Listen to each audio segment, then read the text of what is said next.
ماں بیچاری کی ساری زندگی پردے ڈالتے بیت گئی۔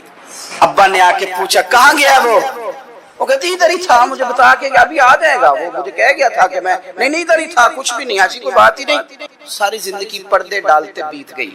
ابا کئی دفعہ گھر میں لڑائی کی، بیٹے کو مارا، اماں نے آگے بڑھ کے پتر کے حصے کی مار دکھائی، لیکن اسی بیٹے کی شادی کر دی تو اماں کو پتا چلا کہ اوہو میں تو سمجھدار ہی نہیں تھی، میرا تو پتر مجھے کہہ رہا ہے اماں تو بھی تو کبھی سیانی ہو جایا کر، اگر وہ بولتی ہے تو تو ہی چپ کر جا، تو پھر اسے احساس ہوتا ہے کہ اوہو میں تو ساری زندگی بیوقوف رہی، میں تیرا دفاع کرتی رہی، تیرے حصے کے تھپڑ کھاتی رہی، اور مجھے آج تو نے بتایا کہ تو سیانی نہیں تھی، آج تو نے بتایا کہ تو عقل مندی نہیں تھی، اماں تجھے کیا پتا، میری بیوی کے سامنے تو ہی سیانی ہو جا۔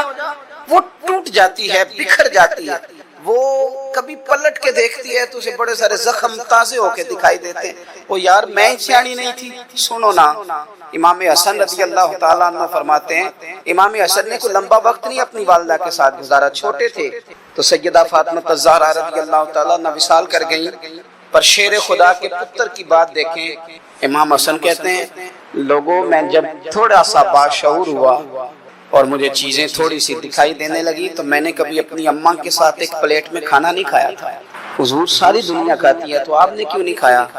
تو فرماتے ڈر لگتا تھا کہ کہیں ایسا نہ ہو کہ جس لقمے کی طرف میری ماں اپنا ہاتھ بڑھائے کہیں میں نہ اٹھا لوں، بے ادبی نہ ہو جائے، ڈر لگتا تھا۔ میں نے یہاں تک بھی نا، کیونکہ ماں تو ماں ہوتی ہے، میں نے یہاں تک بھی ماں کا احترام کیا، روٹی کھانے میں بھی تقدیر نہیں کی۔ یہاں ماں وہ کہتی ہے پیر صاحب انہوں دسیا جے نا کہ میں تانوں آکھیا سی، انہیں گلاں گلاں چ انہوں آکھیا جے میرے نال بولے تے صحیح کرے، انہوں دسیو نا میرے نال بگڑ جائے گا، انہوں آکھیا جے نا میں تانوں شکایت لائے، پر نا انہوں گلاں گلاں چ سمجھایا جے کہ میرے نال اچھی نہ بولیا کرے، اینوں تکلیف، انہوں آکھیو نا۔ او یار کیا کائنات میں حضور سے بڑا بھی کوئی ہے؟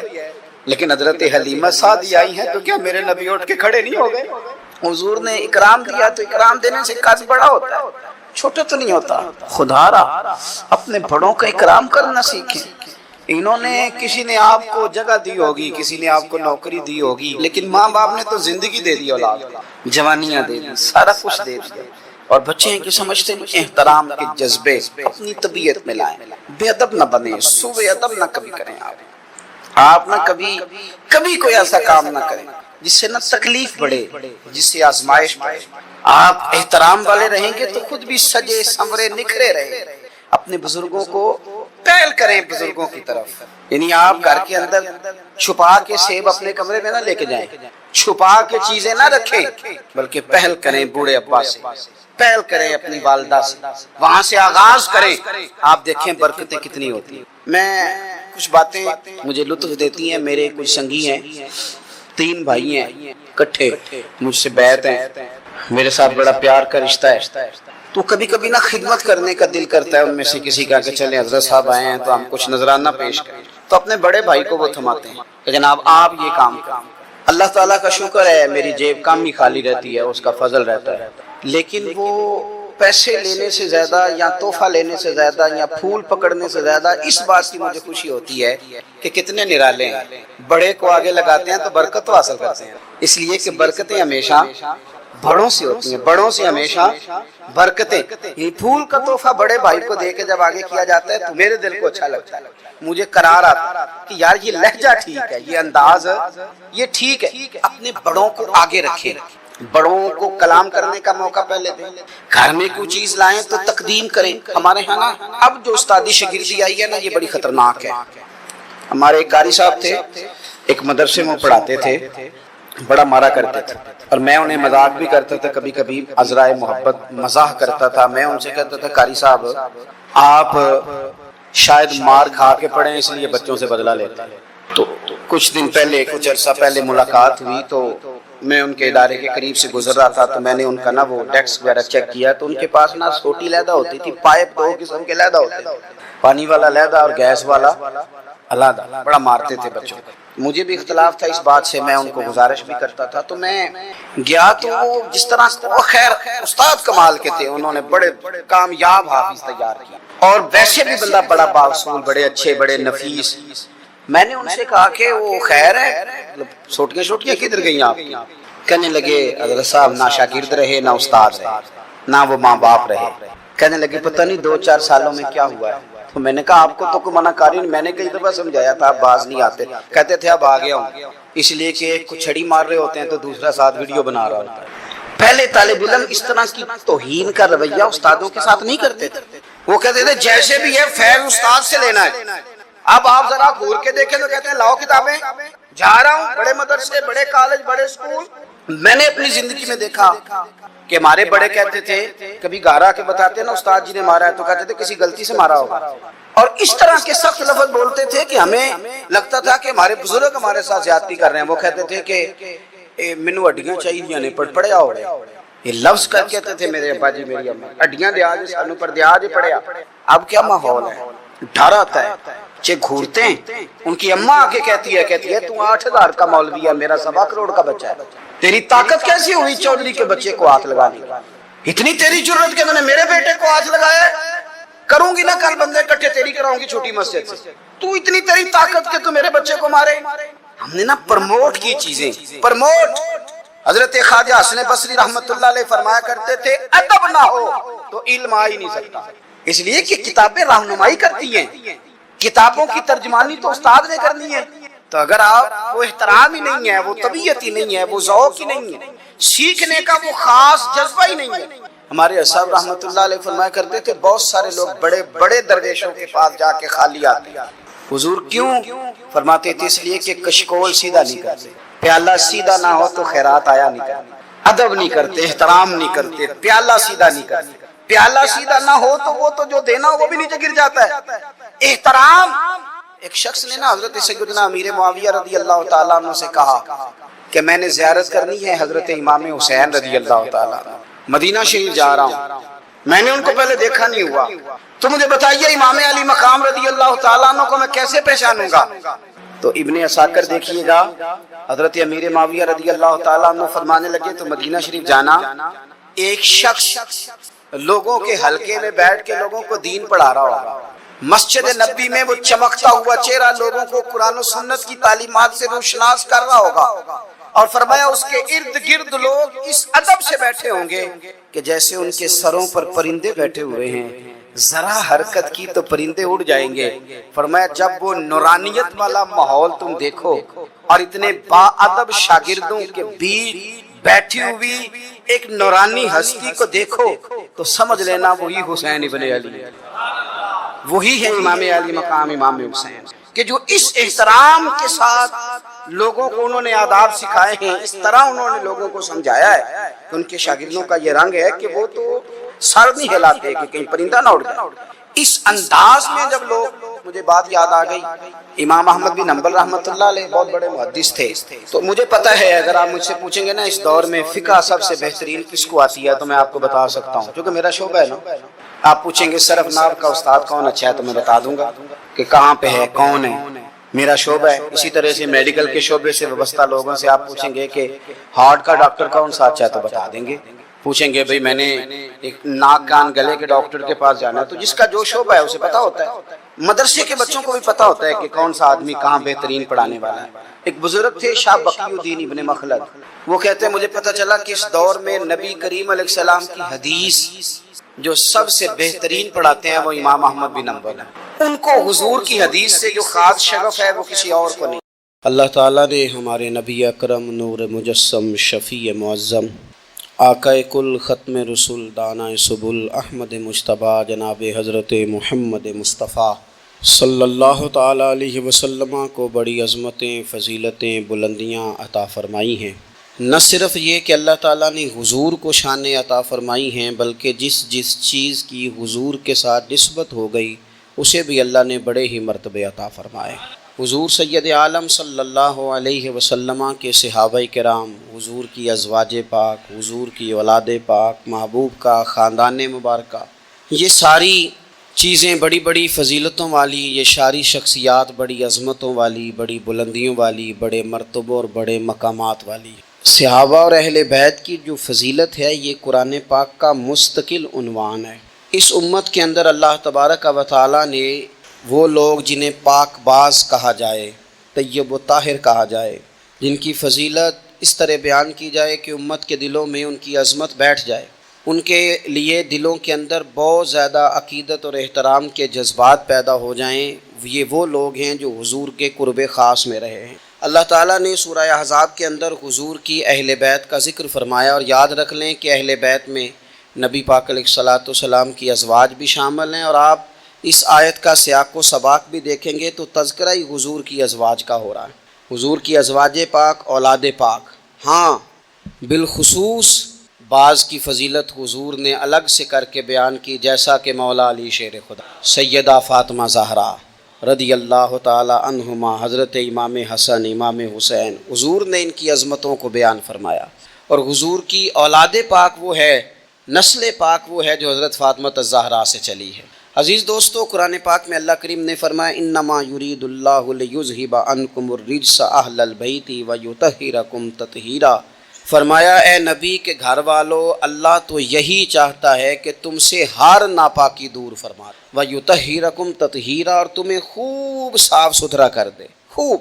ترمذی شریف میں حدیث موجود ہے کہ نبی پاک صلی اللہ تعالیٰ علیہ وسلم جب صبح کی نماز کے لیے اٹھتے تو حضرت فاطمہ رضی اللہ تعالیٰ عنہ کے حضور کاشانہ نور کے پاس جاتے اور دروازے کے باہر کھڑے ہو کے حضور فرماتے او نبی کے گھر والو اٹھو نماز کے لیے، اور پھر حضور یہ آیت تلاوت کرتے انما یرید اللہ لیذھب عنکم الرجس اہل البیت ویطہرکم تطہیرا۔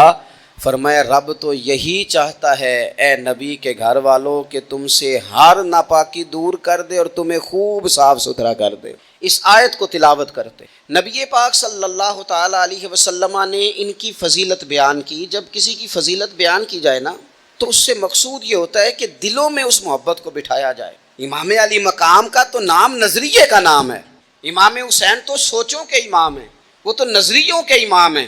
امام علی مقام، امام تو اس شخصیت کا نام ہے کہ جن کا نام لیں تو زبان پہ نام، تو دل میں یہ تڑپ پیدا ہوتی ہے کہ امام حسین کا نام لینے کا مطلب یہ ہے کہ ظلم کا ساتھ نہیں دینا، حق کا ساتھ دینا ہے۔ امام کا نام لیں خالی امام حسین کا، تو دل پکار اٹھتا ہے کہ ظلم کا ساتھ نہیں دینا، مظلوم کا ساتھ دینا ہے۔ اس شخص کے ساتھ کھڑے نہیں ہونا جو غریبوں، مجبوروں، مظلوموں، ان کی آہوں پر اپنا تخت سجاتا ہے، بلکہ حالات کسی طرح کے بھی ہوں، رخ کوئی بھی ہو، ہوا گو تند و تیز ہے لیکن چراغ اپنا جلا رہا ہے۔ یہ ذرا سوچ دیکھیں، تیز ہوا میں بھی کبھی کسی نے چراغ جلایا ہے؟ لیکن اقبال کہتے ہیں ہوا گو تند و تیز ہے لیکن دیکھو چراغ اپنا جلا رہا ہے، وہ مرد درویش حق نے جس کو عطا کیے ہیں انداز خسروانہ۔ وہ کہتا ہے مجھے ہوا سے غرض نہیں، میری ڈیوٹی تو چراغ جلانے کی ہے، لہذا میں نے چراغ جلانا ہے۔ تو حضرت امام حسین رضی اللہ تعالیٰ عنہ جو نظریاتی سرحدوں کے محافظ ہیں، اس نظریے کے تحت سب سے پہلی بات تو یہ کہ ان کی عقیدت ہو دل میں۔ حضور نے پتہ کس ترتیب سے اہل بیت کی عقیدت بیان کی؟ کبھی آپ وہ ترتیب سمجھے تو مزہ آ جائے۔ حضور فرمانے لگے رب سے محبت کرو کہ وہ تمہیں نعمتیں دیتا ہے، اور مجھ سے محبت کرو کہ میں اللہ کا محبوب ہوں، اور میری اولاد سے پیار کرو اس لیے کہ وہ میری اولاد ہے۔ آپ کبھی حدیث کی ترتیب دیکھیں نا تو سارے ذائقے ایک ہی حدیث پاک میں انسان کو مکمل ملتے ہیں۔ رب سے محبت کرو نعمتیں دیتا ہے، مجھ سے پیار کرو میں اس کا رسول بن کے آیا ہوں، اور میرے حسن سے، میرے حسین سے، میری بیٹیوں سے، میری شہزادیوں سے، اولادوں سے پیار کرو اس لیے کہ وہ میری اولاد ہیں۔ اپنے دلوں میں ان کے لیے جذبات ہوں۔ دیکھیں ایک دن حضور سید عالم صلی اللہ علیہ وسلم نے نا حضرت فاطمہ الزہرا سے فرمایا رات میں تمہارے گھر میں آ کے قیام کروں گا۔ تو حضرت فاطمہ الزہرا نے کہا یا رسول اللہ یہ تو بڑے نصیب جاگ گئے، رات حضور گھر تشریف لے گئے۔ ہمارے ہاں جو آدمی تھوڑا سا بھی کسی عہدے پہ چلا جاتا ہے وہ بچوں کو ٹائم نہیں دیتا، نہ وہ پسند کرتا ہے، اور ہمارے دیہاتوں میں تو ویسے ہی لوگ سمجھتے تھے کہ یہ توہین ہے، یعنی اپنا بچہ بھی موٹر سائیکل پہ بٹھا کے اگر لے کے گئے نا اسے دکان سے کوئی چیز کھلانے تو لوگ کیا کہیں گے تجھے بچے کھلانے پڑتے ہیں۔ یہ عجیب و غریب ہم نے اپنی زندگی میں ماحول بنایا ہے۔ تو حضور نے فرمایا فاطمہ میں رات آپ کے گھر میں قیام کروں گا۔ سیدہ نے کہا یا رسول اللہ بسم اللہ، یہ تو کمال ہو گئی۔ حضور نے رات وہاں قیام کیا، امام حسن نے دودھ مانگا۔ اچھا حدیث کے راوی مولا علی شیر خدا ہیں، کہتے ہیں میں چپ کر کے سو رہا تھا، میں نے سائیڈ پہ چادر اوڑھی اور میں آرام کر رہا تھا، امام حسن نے دودھ مانگا۔ سیدہ فاطمہ اٹھنے لگیں تو فرمایا نہیں فاطمہ آج میرے ساتھ سوئے ہیں، دودھ بھی میں ہی پلاؤں گا۔ حضور اٹھے، بکری کا دودھ دھویا، پھر اسے برتن میں ڈالا. ابھی حضور امام حسن کو دینے لگے تھے کہ امام حسین نے بھی مانگ لیا. تو حضور نے فرمایا نہیں بھائی پہلے حسن کو ملے گا. تو حضرت فاطمہ رضی اللہ تعالیٰ عنہ عرض کرنے لگی یا رسول اللہ لگتا ہے حسن سے زیادہ پیار ہے. فرمایا نہیں فاطمہ پیارے دونوں ہی بڑے ہیں پر مانگا پہلے حسن نے ہے نا, مانگا پہلے حسن نے. پھر حضور فرمانے لگے, حضرت علی فرماتے ہیں, کہتے ہیں حضور فرمانے لگے فاطمہ تو بھی میں بھی حسن بھی حسین بھی اور یہ جو سو رہا ہے. کہتے ہیں میں تو چادر اوڑی ہوئی تھی نا. فرمایا فاطمہ میں بھی تو بھی حسنین بھی اور یہ جو سو رہے ہیں فرمایا سارے مل کے جنت میں داخل ہوں گے. گویا جنت میں بھی اسی طرح بسیرا رہے گا جس طرح فاطمہ آج تیرے گھر میں بسیرا ہے. تو رسول پاک صلی اللہ علیہ وسلم کا ان سے پیار کرنا, ان سے محبت کرنا, ان کے ساتھ وارفتگی ہمارے دلوں میں بہت اکرام ہونا. 10 محرم رسماً نہ منائیں بس ٹھیک ہے. بچوں کی اماں ضد کر رہی تھی اور میں آپ کو ذمہ داری سے کہتا ہوں اگر کچھ دادیاں نانیاں رہ گئی ہیں جو 10 محرم پہ ختم شریف کا شور کرتی ہیں, کچھ دادے نانے رہ گئے ہیں جو تھوڑا سا اصرار کرتے ہیں کہ چلو کچھ چاول پکا لو اصالے ثواب کریں گے. نئی نسل وہ تو پڑھی لکھی ہے, وہ جدت پسند ہے, اور لوگ جیسے ہی ان کے پاس مال آتا ہے وہ کہتے ہیں ہر چیز نئی اور مذہب وہی پرانا, اس میں بھی کچھ جدت پیدا کرو, وہ چھوڑو جی اس کام کی کیا ضرورت, کوئی نیا کرتے ہیں. وہ دوستو یہ تو عقیدت ہے ہماری, یہ تو وارفتگی ہے. اور میں پڑھے لکھے لوگوں سے سوال کروں گا یہ تم نے پرانا کام کر کے چھوڑ دیا. سالگرہ تو تمہارا دادا کبھی نہیں مناتا تھا, نانا جی نے کبھی نہیں منائی تھی, ایک بندہ 2 منا رہا ہے, کبھی کسی مفتی کے پاس نہیں گیا, ایک اپنی سالگرہ ایک پھر شادی کی سالگرہ ڈبل پوچھا ہے کبھی جا کے مولانا صاحب سے. اب تو اللہ معاف کرے اس پر لاکھوں خرچ ہوتا ہے, میرج ہال میں جا کے وہ کام کرتے ہو, کبھی مولوی مفتی پیر نہیں یاد آئے. 10 محرم کی نیاز آئی, ربیع الاول شریف کا مہینہ آیا اور کوئی ختم شریف کا اہتمام آیا تو کہا پہلے میں نے نا مسئلہ پوچھنا ہے. وہ مجھ سے شب برات والے دن ایک صاحب پوچھ رہے تھے کہ شب برات کو نفل پڑھنے جائز ہیں. میں کیا ہوں اللہ دی بارگاہ سجدہ کرنے لی بھی شناختی کارڈ بکھانا پائے گا, تو یہ دیکھ لو میں یہاں رہتا ہوں اگر اجازت ہو تو نفل پڑھ لوں. کیا مذاق بنایا, کس طرح کر کے ہم نے انداز اختیار کر لیا زندگی میں. تو میرے عزیز خاص لگاؤ, خاص دلچسپی ہو اہل بیت اطہار کے ساتھ ہمارے دلوں میں کس طرح بلا. جو بڑے لوگ ہوتے ہیں نا وہ زیادہ باتیں نہیں کرنی پڑتی ان کو, بڑے ہوتے ہیں نا ان کی باتیں بھی بڑی ہوتی ہیں, بڑی گہری ہوتی ہیں. انسان جب کبھی بھی کسی بڑے آدمی کے پاس بیٹھتا ہے تو اسے تھوڑے جملوں میں بڑی بڑی باتیں مل جاتی ہیں. اس امت میں سب سے بڑی حضرت ابو بکر صدیق, لیکن بخاری شریف میں شفا شریف میں حضرت ابو بکر صدیق کا فرمان, یہ جو اپنے قرابت والے ہوتے ہیں یہ پیارے بڑے ہوتے ہیں. ہم جب دین کے رستے میں بھی کوئی چیز خرچ کرنا چاہتے ہیں نا تو پہلے ہم غور کرتے ہیں کہ بچوں کو ضرورت تو نہیں, اور دین بھی کہتا ہے جب نفلی وقت آئے خرچ کرنے کا تو دیکھ لو بچوں کو, گھر کو, بہن بھائیوں کو, یہ دیکھنے کے بعد تم دین کی طرف بڑھو. اپنے قرابت دار بڑے ہی پیارے ہوتے ہیں, اپنے بہن بھائی, اپنے پھپھو ماموں خالہ چاچا یہ بڑے پیارے ہوتے ہیں. لیکن حضرت سیدنا ابو بکر صدیق نے نا بہت ساری اہل بیت کی محبت کی باتیں ہو رہی تھی تو ایک جملہ کہہ کے باب بند کر دیا, کہنے لگے میں ابو بکر صدیق ہوں, مجھے اللہ کی عزت کی قسم مجھے اپنے ہر رشتے سے زیادہ مدینے والے محبوب کا رشتہ عزیز ہے, ہر رشتے سے زیادہ. حضور کے ہر قرابت دار سے. حضرت ابو ہریرہ فرمایا کرتے تھے جب بھی حسن حسین کا نام لیتا ہوں میری آنکھوں میں خود بخود آنسو آ جاتے ہیں. فرمایا کرتے تھے پتہ کوئی نہیں, پتہ کوئی. اپنوں کا جب ذکر ہوتا ہے نا, اپنوں کا جب ذکر ہوتا ہے, جی کردے ہن سامنے ہوویں, میرا جی کردہ ہے ہن تو سامنے ہوویں تے میں درد پرانے چھیڑاں. اپنی جب ہوتے ہیں تو پھر نا فرط جذبات پر بندہ قابو نہیں رکھ پاتا. حضرت ابو ہریرہ فرماتے میں نام لیتا ہوں میرا نام تو میری آنکھیں خود بخود آنسو برسانے لگتی ہیں. یہ جذبات ہیں میرے حضور کی اولاد پاک کے لیے. تیری نسل پاک میں ہے بچہ بچہ نور کا, تو ہے عین نور تیرا سب گھرانہ نور کا. حضور سید عالم کی اولاد کے بارے میں اپنے دلوں میں جذبات, حضور کے اصحاب کے بارے میں عقیدت کے, احترام کے, شوق کے جذبات. حضور نے ہمیں سبق دیا تھا, فرمایا 3 باتیں اپنی اولاد کو سکھانا, یعنی والد کے ذمے لگایا, ماں کے ذمے لگایا. فرمایا کہ تو انہیں قرآن پاک سکھانا, ایک اپنے نبی کی محبت سکھانا, اور ایک نبی کی اولاد کی محبت اپنی اولادوں کو سکھانا. یہ خود ابلاغ کرنا اس کام کا, یہ ڈیوٹی کرنا. تو ایک تو ان سے خاص پیار کرنا ہے. دوسرا چونکہ اہل بیت نبوت کی جو بات ہے وہ گھر کی بات ہے, حضور کے مقدس اہل بیت کی بات ہے, ہمیں نہ ان سے سیکھنا بھی چاہیے. ہم سب کسی نہ کسی گھر کے فرد ہیں, اور ہماری آزمائشوں کا سبب ہمارے باہر کا کام نہیں گھر کا مسئلہ ہے. گھر کے اندر جو لوگ سکون میں ہوتے ہیں وہ تو بڑا کام کر جاتے ہیں. زیادہ تر آدمی باہر سے نہیں ٹوٹتا، گھر کے اندر سے ٹوٹ جاتا ہے. حضور صلی اللہ تعالیٰ علیہ وسلم نے ہمارے اوپر یہ بھی مہربانی کی، فرمایا میں جا رہا ہوں اور تمہیں 2 چیزیں دے کے جا رہا ہوں. یا رسول اللہ صلی اللہ علیہ وسلم کون کون سی؟ فرمایا ایک اللہ کی کتاب قرآن دے کے جا رہا ہوں، اور دوسرا تمہیں اپنا خاندان دے کے جا رہا ہوں. اس کو دیکھنا، اس پر غور کرنا، حسنین کو دیکھنا، سیدہ فاطمہ کو دیکھنا، میری شہزادیوں کو، میری ازواج کو دیکھنا، اپنا گھر اس طرح مرتب کرنا جس طرح میں نے یہ اپنا گھر مرتب کیا ہے. اس طرح سب سے پہلی بات اہل بیت نبوت کے اندر جو آپ کو ملے گی وہ اللہ تعالیٰ کی عبادت ہے. بہت زیادہ عبادت کرنا، ریاضت کرنا. آج کل عبادت سے جی چرانا. میں کچھ دیندار لوگوں کو دیکھتا ہوں، کہتے ہیں نسبت بہت تگڑی ہے ہماری، تو جناب لے جائے گی نسبت ہمیں، تم دیکھنا فلانے بزرگ کو فلانے کی خواب آ گئی، فلانے کو فلانے کی بشارت ہو گئی. او خدا کے بندو، میں آپ کو اس گھر کی بات بتا رہا ہوں سیدہ فاطمہ الزہرا جو جنتی نہیں، جنتی عورتوں کی سردار ہیں. میں حسنین کریمین کی بات بتا رہا ہوں جو صرف جنتی نہیں، جنتی جوانوں کے سردار ہیں. لیکن وہاں تو ساری رات مصلی بچھا رہتا ہے. عبادت آپ کی روح کا تقاضا ہے.